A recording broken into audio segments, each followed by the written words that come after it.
突如其来啊，这个疫情考验着世界，那么当然也考验着中国啊。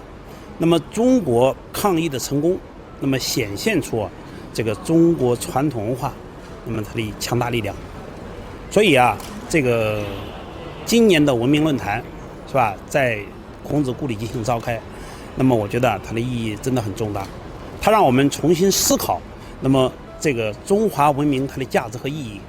思考中国抗疫成功啊，它的文明的深厚根基。这就是基于我们中国的文化，我们不自私，不是讲究个人安全和自由，我们讲究的是集体安全、集体繁荣。所以，因此我们为什么能率先战胜新冠肺炎，率先复工复产？事实上，也是基于这中华文明很大的磅礴量。今年は新型コロナウイルスにより日中両国の交流はかなり制限されておりますが、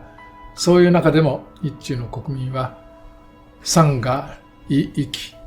風月、同天という言葉のもとに思いを新たにして平和友好の絆を強めたいと思っております。我々は共に儒教古典を語り、対話交流を進化させ、文化をもって世界を照らし、文明をもって未来を語り、共に人類の文明発展のため新しい貢献をしていこうではありませんか。